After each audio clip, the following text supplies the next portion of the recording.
दोस्तों, अपराधी चाहे कितने भी शातिर तरीके से अपने काम को अंजाम दे दे, पर कोई ना कोई गलती जरूर कर जाता है और उसकी वही एक छोटी सी गलती उसे सलाखों तक पहुंचाने के लिए काफी हो जाती है, जैसे कि आज की कहानी में होता है। वाकई में दोस्तों, आज की जो कहानी है आपको भी हैरान कर देने। आज की जो सच्ची घटना मैं आपको सुनाने वाला हूं, दरअसल ये कहानी है उत्तर प्रदेश की राजधानी लखनऊ शहर की। दरअसल लखनऊ के काकोरी थाना क्षेत्र के अंतर्गत एक गांव पड़ता है पानखेड़ा, और इसी पानखेड़ा गांव का रहने वाला है 25 वर्षीय मनोज राजपूत, जो ITI का छात्र है। बात कर रहा हूं मैं 21 मार्च 2025 के रात्रि के करीब 8 बजे के आसपास। दरअसल मनोज अपने दोस्त रोहित राजपूत के साथ जब घर से निकलता है तो अपने परिवार वालों से बोल करके जाता है कि मैं जन्मदिन के पार्टी में जा रहा हूं, थोड़ी देर में वापस आ जाऊंगा। लेकिन 2 घंटे बाद भी जब घर वापस नहीं आता है तो आखिरकार मनोज के परिवार वाले परेशान हो जाते हैं और फिर उसे ढूंढने के लिए घर से बाहर निकलते हैं। मनोज के परिवार वाले जब उसे ढूंढते हुए गांव के बाहर जैसे ही नगवा पुल के पास पहुंचते हैं तो देखते हैं कि पुलिया के किनारे ही मनोज और उसके दोस्त रोहित राजपूत की डेड बॉडी पड़ी हुई है। दरअसल दोनों के शरीर पे किसी तेज धार हथियार से कई बार वार किया गया था। मनोज के परिवार वाले जब दोनों की डेड बॉडी को देखते हैं, देखने के बाद चीख पुकार शुरू हो जाती है और चीख पुकार सुन करके धीरे धीरे पूरे गांव के लोग वहां पे इकट्ठा हो जाते हैं और फिर इस बात की जानकारी काकोरी थाने में दी जाती है। इधर पुलिस को जैसे ही सूचना मिलती है, पुलिस उसी रात को ही फौरन अपने टीम के साथ घटनास्थल पर पहुंचती है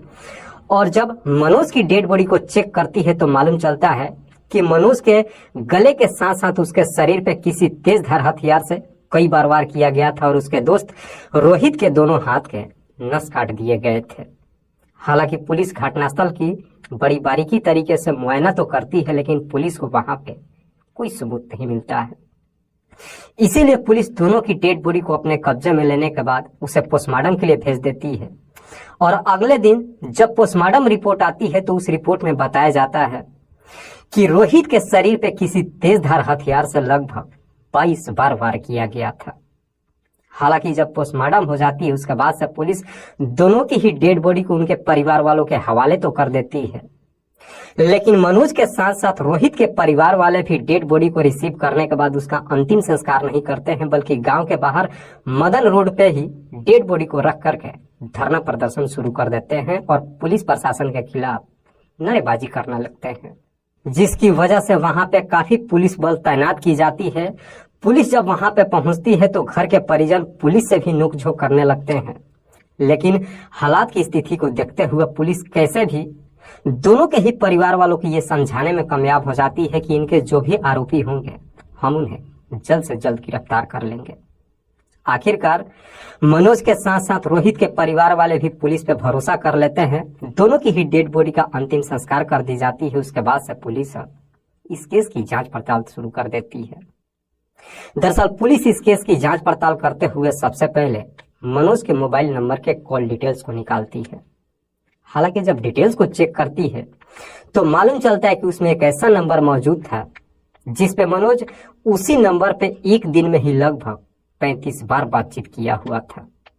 हालांकि पुलिस जब उस नंबर की डिटेल्स निकालती है और डिटेल से जब पता करने की कोशिश करती है तो मालूम चलता है कि जो नंबर आधार कार्ड पे लिया गया था, दरअसल वो आधार कार्ड फर्जी था, जिसकी वजह से पुलिस अब पूरा यकीन कर जाती है कि मनोज और उसके दोस्त रोहित राजपूत की हत्या किसी बड़े ही साजिश तरीके से की गई है। इसीलिए पुलिस अब इस केस को काफी गहराई से जांच पड़ताल शुरू कर देती है। दरअसल पुलिस मनोज के कॉल डिटेल्स को गहराई से जांच करती है तो उसमें एक ऐसा भी नंबर मिलता है जिसपे मनोज पिछले कई साल से लगातार बातचीत करते आ रहा था। पुलिस जब उस नंबर की डिटेल्स निकालती है तो मालूम चलता है कि वो नंबर किसी अंकिता उर्फ दीपिका के नाम पर रजिस्टर्ड है। दीपिका जिसकी उम्र है लगभग 24 साल के आसपास, जो मूल रूप से बरकताबाद की तो रहने वाली है लेकिन शादीशुदा है, जिसके पति का नाम है महेंद्र कुमार। दरअसल महेंद्र कुमार जो उत्तर प्रदेश पुलिस में सिपाही पद पर नौकरी करता है, जिसकी पोस्टिंग फिलहाल लखीमपुर में है, जो मूल रूप से इसी का कोरी के पुराना गांव का रहने वाला है। हालांकि पुलिस को जैसे ही कॉल डिटेल से अंकिता के बारे में मालूम चलता है, पुलिस जब अंकिता के बारे में इधर मनोज के परिवार वालों से पूछताछ करती है तो इस पूछताछ में मालूम चलता है कि दरअसल मनोज का अंकिता के साथ पिछले कई सालों से प्रेम प्रसंग चल रहा था। पुलिस को जैसी ये जानकारी मिल जाती है उसके बाद से पुलिस अब पूरा यकीन कर जाती है कि मनोज और उसके दोस्त की हत्या के बारे में मनोज की प्रेमिका अंकिता जरूर कुछ न कुछ जानती है। इसीलिए पुलिस के ऊपर पहले से दबाव तो था ही। पुलिस बिना कोई चांस गंवाए ही आखिरकार अगले दिन ही 23 मार्च 2025 को पुलिस दीपिका के ससुराल में जाती है और आखिरकार पुराना गांव से दीपिका यानी कि अंकिता को गिरफ्तार कर लेती है। और पुलिस जब अंकिता को गिरफ्तार करके थाने में लाती है और जब अंकिता से मनोज और रोहित की हत्या के बारे में पूछताछ करती है तो पहले तो अंकिता पुलिस वालों को भरपूर घुमाने की कोशिश करती है, लेकिन पुलिस जब अंकिता के साथ सख्ती से पेश आनी शुरू करती है तो आखिरकार अंकिता भी मजबूर होकर के अपनी सच्चाई कबूल कर लेती है और साथ ही साथ पुलिस वालों को जवाब देते हुए कहती है कि हाँ साहब, मनोज और उसके दोस्त की हत्या किसी और ने नहीं बल्कि खुद हमने ही किया है। लेकिन अंकिता जब इस हत्या के पीछे की पूरी कहानी पुलिस को बताती है उसके बाद सब पुलिस अब अंकिता के तहरीर पे 1-2 नहीं बल्कि 4 लोगों को गिरफ्तार करके लाती है। दरअसल इस कहानी की शुरुआत होती है घटना से ठीक लगभग 3 साल पहले, जब अंकिता की शादी नहीं हुई थी।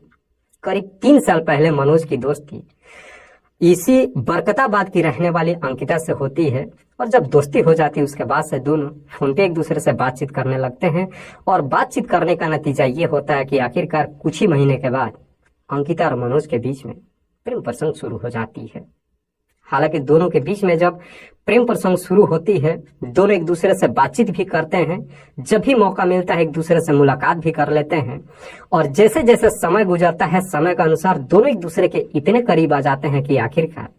मनोज और अंकिता शादी तक करने का फैसला भी कर लेते हैं। लेकिन इसी बीच इस बात की जानकारी अंकिता के परिवार वालों को मालूम चल जाता है और अंकिता के परिवार वालों को जब मालूम चलता है कि उनकी बेटी का किसी लड़के के साथ में अफेयर चल रहा है तो आखिरकार अंकिता के परिवार वाले भी आनंद फानन में अब उसकी शादी करने के लिए एक लड़के का तलाश करना शुरू कर देते हैं और आखिरकार उनकी यह तलाश इसी का कोरी के पुराना गांव में जाकर खत्म होती है, क्योंकि पुराना गांव का रहने वाला उन्हें महेंद्र कुमार मिल जाता है। दरअसल महेंद्र कुमार जो साल 2018 बैच का सिपाही है, उत्तर प्रदेश पुलिस में सिपाही पद पर नौकरी करता है, जहां पे फिलहाल उसकी पोस्टिंग लखीमपुरी में होती है। महेंद्र कुमार जब पसंद आ जाता है तो आखिरकार साल 2021 के जून महीने में अंकिता की शादी महेंद्र से कर दी जाती है। उसके बाद से अंकिता भी शादी करके अपने ससुराल चली जाती है। हालांकि अंकिता जब शादी कर अपने ससुराल में जाती है तो अंकिता के परिवार वाले भी आश्वस्त हो जाते हैं कि अब उनकी बेटी सही रास्ते पे आ जाएगी, लेकिन शायद अंकिता के परिवार वालों की ये गलतफहमी थी। अंकिता भले ही शादी करके अपने ससुराल में तो चली जाती है, लेकिन शादी के बाद भी अपने प्रेमी मनोज को कभी भूल नहीं पाती है, बल्कि शादी करके जब ससुराल में जाती है तो जब भी उसे मौका मिलता है मौका निकाल करके कैसे भी करके मनोज से फोन पे बातचीत कर ही लेती है। इधर जो उसका पति महेंद्र होता है शादी करके अपनी पत्नी को पाकर काफी खुश होता है। शादी के कुछ महीने के बाद ही फिर से वो लखीमपुर में चला जाता है, वहीं पे रह करके ड्यूटी करता है और अक्सर फोन के जरिए उससे बातचीत भी करते रहता है। लेकिन अंकिता जब अपने ससुराल में रहने लगती है, चूंकि वो अपने प्रेमी से बातचीत तो कर ही रही थी, जब उसका पति लखीमपुर में चला जाता है उसके बाद से अंकिता मनोज को अपने ससुराल में भी बुलाने लगती है और मनोज भी अंकिता के ससुराल में जाकर बड़े आराम से उससे मुलाकात कर लेता है और अंकिता के ससुराल वालों को भी मनोज को लेकर के कभी कोई शक ही नहीं होता है। समय यूं ही गुजर रहा था, लेकिन जैसे ही लगभग 2 साल का समय गुजरता है, आखिरकार 2 साल के बाद जब इधर अंकिता के पति महेंद्र लखीमपुर से रात्रि के वक्त अपनी पत्नी के नंबर पे कॉल करता है तो अब बार बार अंकिता का नंबर बिजी बताने लगता है, जिसकी वजह से महेंद्र को अपनी पत्नी को लेकर के शक हो जाती है। हालांकि महेंद्र जब इस बारे में अपनी पत्नी से पूछता है तो अंकिता भी अपने पति से साफ साफ झूठ बोल लेती है, जिसकी वजह से आखिरकार महेंद्र भी अब सच्चाई पता लगाने के लिए आखिरकार अपनी पत्नी के मोबाइल नंबर का CDR निकाल लेता है और सीडीआर को जब चेक करता है तो आखिरकार उस कॉल डिटेल्स में मनोज का नंबर मिल जाता है। साल 2024 के दिसंबर महीने में आखिरकार महेंद्र को यह मालूम चल जाता है कि उसकी पत्नी का मनोज राजपूत के साथ में शादी से पहले से ही प्रेम प्रसंग चल रहा है। महेंद्र को जब यह सारी जानकारी मिल जाती है, महेंद्र एकदम से आग बबूला हो उठता है, लेकिन फिर भी बड़ी समझदारी से कदम उठाता है। दरअसल महेंद्र जब घर पे आता है तो साफ साफ लफ्जों में अपनी पत्नी से सवाल करता है कि तुम्हारे बारे में मुझे सारी सच्चाई मालूम तो चल ही चुका है, अब तुम ही मुझे साफ साफ बता दो कि तुम मेरे साथ रहना चाहती हो या फिर अपने आशिक मनोज राजपूत के साथ। जब साफ साफ लफ्जों में पूछता है तो आखिरकार अंकिता भी अपने पति को जवाब देते हुए कहती है कि आइंदा से मैं अपने प्रेमी से कभी कोई बातचीत नहीं करूंगी, मैं हमेशा आप ही के साथ रहूंगी। अपने पति के साथ रहने के लिए जब तैयार हो जाती है, उसके बाद से महेंद्र भी अपनी पत्नी को अब जवाब देते हुए कहता है कि ठीक है, अगर तुम मेरे साथ रहना चाहती हो तो फिर तुम्हारे प्रेमी को हमेशा के लिए इस दुनिया से हटाना पड़ेगा और इसमें तुम्हें मेरा साथ देना होगा। हालांकि जब साथ मांगता है,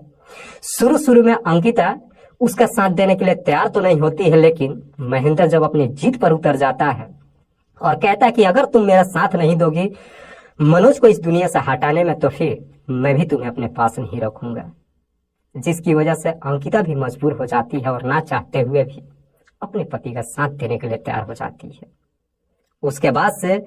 महेंद्र कुमार जो मनोज राजपूत को इस दुनिया से हटाने के लिए एक बड़ी ही शातिर प्लान बनाता है। दरअसल सबसे पहले महेंद्र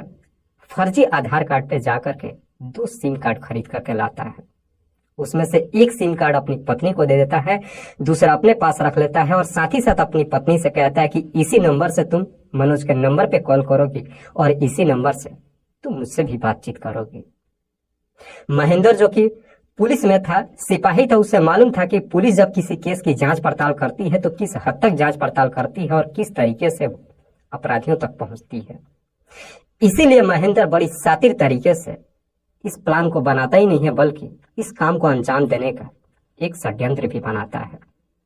जब ये पूरा प्लान बना लेता है, उसके बाद से महेंद्र अपने इस प्लान में अपने दोनों सालों को भी शामिल कर लेता है और साथ ही साथ अपने दोस्त को भी शामिल करता है और फिर एक सही मौके का इंतजार करने लगता है। और आखिरकार उसे यह मौका 21 मार्च 2025 को मिल जाती है, जब महेंद्र की पोस्टिंग अयोध्या में ड्यूटी पे लगा हुआ होता है। दरअसल अयोध्या से ही 21 मार्च 2025 को सुबह सुबह ही महेंद्र अपनी पत्नी अंकिता के नंबर पे कॉल करता है और उसे कहता है कि तुम मनोज के नंबर पे कॉल करके उसे मिलने के लिए इसी पानखेड़ा में शाम के वक्त बुलाओ। मैं यहाँ से सीधे लखनऊ आऊंगा, अपना काम करने के बाद फिर वहां से मैं सीधे लखीमपुर चला जाऊंगा। मैं ये काम अपनी ड्यूटी पीरियड में करना चाहता हूं ताकि पुलिस को हमें लेकर के कोई शक नहीं होगा। हालांकि जब अपनी पत्नी अंकिता से मनोज के नंबर पे कॉल करके उसे मिलने के लिए बुलाने के लिए कहता, अंकिता इसके लिए तैयार नहीं होती है, लेकिन जब मजबूर करता है आखिरकार अंकिता भी मनोज के नंबर पे कॉल करती है और जब उसे मिलने के लिए शाम के वक्त बुलाती है तो मनोज भी उससे मिलने के लिए तैयार नहीं होता है। लेकिन इधर महेंद्र जब अपनी पत्नी अंकिता के ऊपर बार बार दबाव डालने लगता है तो आखिरकार अंकिता भी एक ही दिन में लगभग उसी दूसरे नंबर से 35 बार मनोज राजपूत के नंबर पे कॉल करती है और शाम के वक्त आखिरकार उसे मिलने के लिए मजबूर कर ही देती है। शाम के वक्त इधर मनोज राजपूत भी जब अंकिता से मिलने के लिए तैयार हो जाता है तो 21 मार्च 2025 को रात्रि के करीब 8 बजे के आसपास जब अपने घर से निकलता है तो अपने साथ खुद अपने दोस्त रोहित राजपूत को भी साथ में ले लेता है और फिर अंकिता के बुलाए हुए जगह पे यानी कि इसी नगवा पुल के पास पहुंच जाता है। वहां पे जब पहुंचता है तो वहां पे देखता है कि वाकई में अंकिता उसका खड़े होकर के इंतजार कर रही है। लगभग 15 मिनट तक दोनों वहां पे बातचीत करते हैं, लेकिन उससे पहले ही इधर अंकिता का पति महेंद्र और उसके दोनों भाई और महेंद्र के एक दोस्त जो कि ये चारों छिप करके झाड़ी में बैठकर इंतजार कर रहे थे 15 मिनट तक। जैसे ही मनोज अपनी प्रेमिका अंकिता से बातचीत करने के बाद वहां से वापस निकलने के लिए होता है, उसके बाद से अंधेरे का मौका उठा करके ये सब के सब पीछे से आते हैं और फिर एक चापड़ से मनोज के गर्दन पे वार कर देते हैं। मनोज कुछ समझ पाता उससे पहले ही वो जमीन पे गिर जाता है और फिर उसी चापड़ से मनोज के ऊपर एक पर एक कई सारे वार कर देते हैं। हालांकि मनोज के ऊपर जब उस तेजधार हथियार से बार बार वार करना शुरू करते हैं तो मनोज का दोस्त रोहित उसे बचाने की कोशिश तो करता है, लेकिन इन सबके दिमाग पे शैतान इस प्रकार से सवार हो चुका था कि रोहित की ना तो बात सुनते हैं और ना ही मनोज की जान पकड़ते हैं। चूंकि रोहित के सामने ही मनोज की हत्या कर चुके थे और इन सबका गवाह रोहित था, रोहित को देख करके महेंद्र और उसके दोनों साले और उसका दोस्त भी एकदम से डर जाते हैं कि अब रोहित अगर यहाँ से जाएगा हम फंस जाएंगे, पकड़े भी जाएंगे और जेल भी जाना पड़ेगा। इसीलिए मजबूर होकर के अब अपने आप को बचाने के लिए रोहित राजपूत की भी हत्या कर देते हैं। दरअसल उसके दोनों हाथों का नस काट देते हैं। मनोज और रोहित की जब मौत हो जाती है उसके बाद से दोनों की डेड बॉडी को वहीं पे छोड़ देते हैं। महेंद्र की पत्नी वापस अपने ससुराल चली जाती है, उसके दोनों भाई घर चले जाते हैं और महेंद्र वहीं से सीधे लखनऊ चला जाता है और लखनऊ से फिर लखीमपुर चला जाता है। महेंद्र ने अपना प्लान बेहतर शातिर तरीके से बनाया तो था। जो उसने फर्जी आधार कार्ड पे सिम खरीद करके दिया था, उसकी पत्नी अंकिता उसी नंबर से अपने पति और मनोज राजपूत से भी बातचीत कर रही थी, लेकिन इसी दरमियान अंकिता एक छोटी सी गलती कर दी थी। दरअसल अंकिता एक दो बार अपने पर्सनल नंबर से भी मनोज राजपूत से बातचीत कर चुकी थी, जिसकी वजह से आखिरकार सीडीआर में अंकिता का पर्सनल मोबाइल नंबर भी पुलिस को मिल जाता है। वाकई में अंकिता जब ये पूरी कहानी पुलिस को बताती है, उसके बाद से पुलिस अब अंकिता के ही तहरीर पे उसके दोनों भाई, खुद उसके पति महेंद्र कुमार और महेंद्र के दोस्त, इन चारों को भी गिरफ्तार कर लेती है। पुलिस जब